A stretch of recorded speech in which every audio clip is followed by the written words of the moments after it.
We had a slightly cooler night underway across Connecticut compared to this time last night. We have temperatures as cold as right at freezing right now across Litchfield County, 32 coming in from Salisbury, as well as from Torrington, 38 Hartford, still close to 40 along the 95 corridor. There's still a bit of a breeze out of the northwest, and that's making those some of those 30-degree temps feel more like the 20s. That's the case throughout western and northwest Connecticut. Wind chill right now 27 Waterbury, 25 in Salisbury, and even near freezing along the 95 corridor. Our view from Waterbury right at 32, west-northwest wind at 5 miles an hour, and our view from Mystic showing a fairly tranquil night underway. We had the isolated showers, rain and snow showers developing through the afternoon, little disturbance moving through New England. It's on its way out.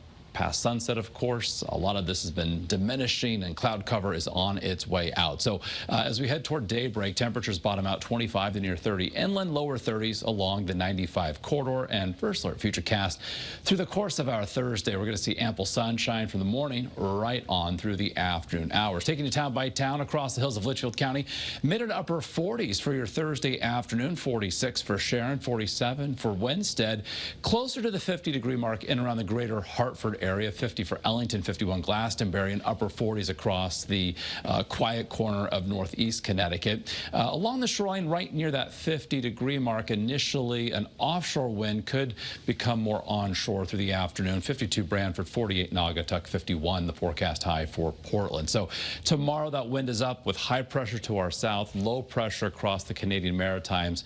Again, nothing too terribly strong, gusts 20-25 miles an hour. A front's going to be approaching tomorrow night. With it, a quick hitting round of showers. This front doesn't have a whole lot of moisture to work with.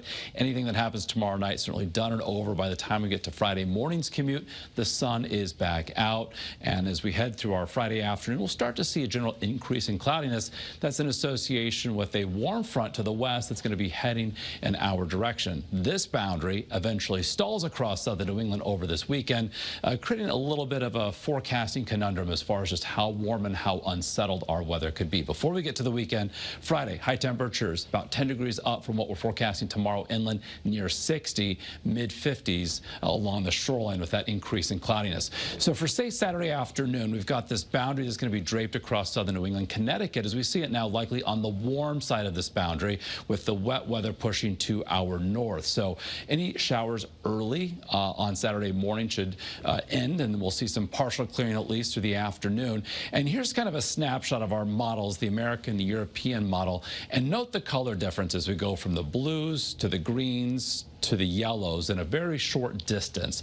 The stage is set for a very tight temperature gradient. So one of those days where northeastern Connecticut could be wildly different from southwestern Connecticut. A temperature spread of 20-25 degrees here across Connecticut.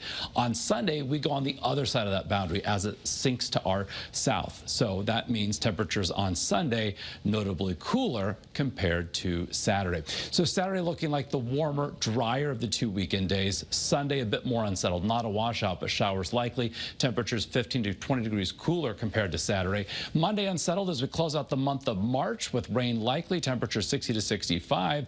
Then as we kick off April on Tuesday, increasing sunshine, low 50s. Then Wednesday, increasing cloudiness, 50 to 55.